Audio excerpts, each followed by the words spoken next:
Well, myths and conspiracy theories are almost instant to make up, but they're devil to finally lay to rest, particularly when they sound so plausible. Or should that read because we are so gullible? Oh, by the way, the word gullible is not actually in the English dictionary. Look it up if you don't believe me. I regularly read the comments section, and I notice that an increasing number of viewers have been trying desperately to convince me that I was wrong and they are right about specific aspects of EVs, despite it being abundantly clear they've never sat in or even driven an EV. Well, in this video, I'm not even going to bother answering them. Not directly. I just don't need to. See, to remind us what EV drivers had to put up with years ago when we drove ICE, and so many others still do, I've prepared a short viewing list of YouTube channels made by dedicated ICE car drivers and loyal petrolheads, along with a few other snippets that will answer all of these for me. So stand by for some real eye-openers, but not from me. I'm just going to sit back and enjoy myself. I'm Dave. This is Dave Takes It On.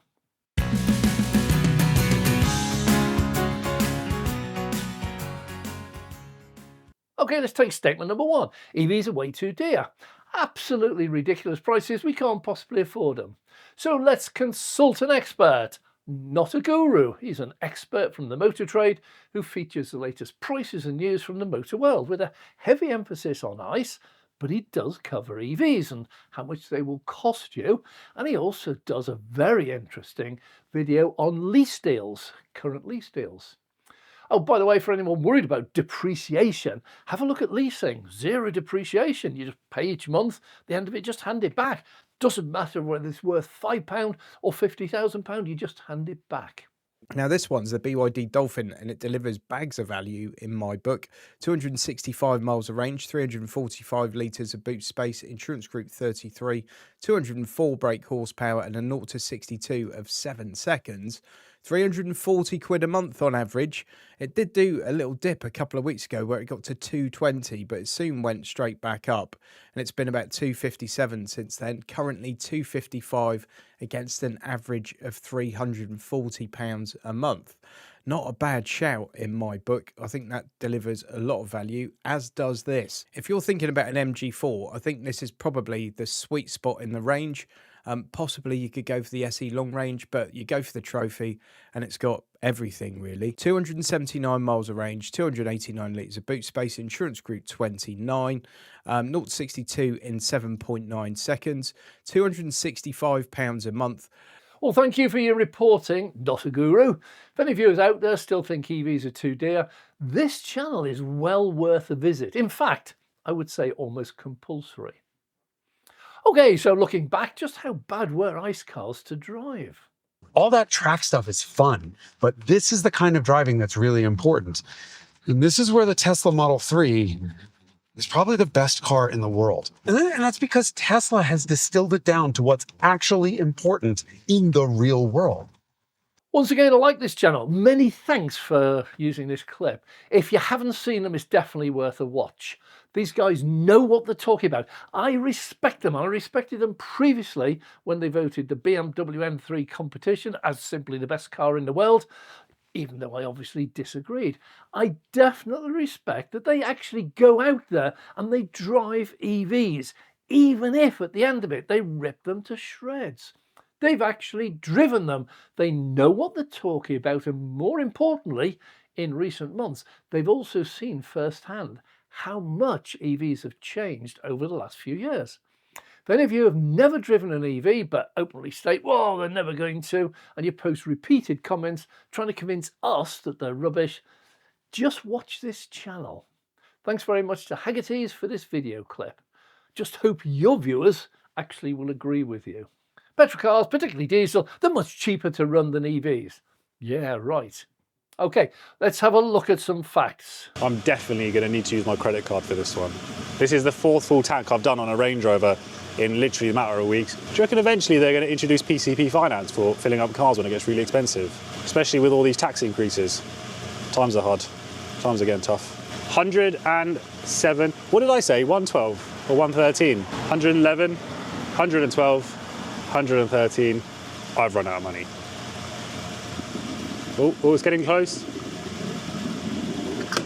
£118.98 to the first click. Okay, let's bring this up to date. A brand new Range Rover 3 litre mild hybrid starts at £104,000, but a PHEV is £116,000. In comparison, Tesla Cybertruck is $74,490. Before you state it's not available here, scream about range, the Cybertruck is available elsewhere and soon in Europe, we're told. With the optional range extender, estimated price of that is £16,000. It costs a grand total of $90,000 and has a totally unattainable range of 445 miles. WLTP. The Range Rover has an equally unattainable quoted miles per gallon of 38.2, with an 80-litre tank has a range of 670 miles. That's more, certainly, but not as much more as many people would think. But with a battery size of around 130 kilowatt hours, with the optional range extender, the cost to home charge the Cybertruck using Octopus, EDF, even British Gas, off-peak, 130 kilowatt hours, 7p, that's £9. And even at a Tesla supercharger off-peak, it's 41 quid, versus if we pro-rata the range figures, then the Cybertruck would cost £14 home charging and £61 at a supercharger off-peak for the same 670 miles. £118.98. What would you prefer? By the way, if you're enjoying this video, please subscribe, please hit the like button. Okay, Auto Trader. We hear you can't possibly sell EVs. They end up brand new on Auto Trader, heavily discounted. Well, yeah, some EVs actually do, and it's really sad to see. But there are far, far, far more ICE cars brand new than EVs. 4,600 EVs, 7,387 petrol, 2,638 diesel, 6,975 hybrids. 16,820. Maybe you just forgot to look at those. And by the way, before you say it, you don't find any Tesla. There are 250 advertised, every single one brand new at full list price. And if you click on it, it just links you directly to the Tesla website so you can order it there.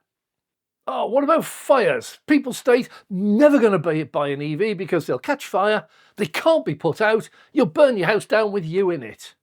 Well, again, reality, per 1 million cars, EV fires are so scarce, it's unwise to even include them. Remember the Luton Airport car park fire caused by an EV? Turns out it wasn't. It was a diesel car that happened to already be on fire when he pulled into the car park. I'm told repeatedly they are much more difficult to put out. Once again, this is out of date. Fire brigades all around the world worked out how to do it. They're now equipping themselves with EV fire blankets. That's it. Pull a blanket over, completely safe, can't go anywhere, just sit back, wait till it goes out, have a coffee. They've even got a device they stick in it that tells them when the fire's gone out. These videos, they're out there. Why don't you find them? Now, just recently, come on to range reduction. Right. First of all, let's go to the government website. You find a plethora of traffic data, all official stuff. The most striking is the average mileage. Studies quote, it's about 5,000 miles for private motorists and about 8,000 miles a year for business motorists, making an average overall total of 7,134 miles per year, 20 miles a day. Ha! Now, the last count data also shows that well over 80% of current EV owners can and do charge at home. Please read this data carefully. It does not state that over 80% of the population could charge at home if they drove an EV.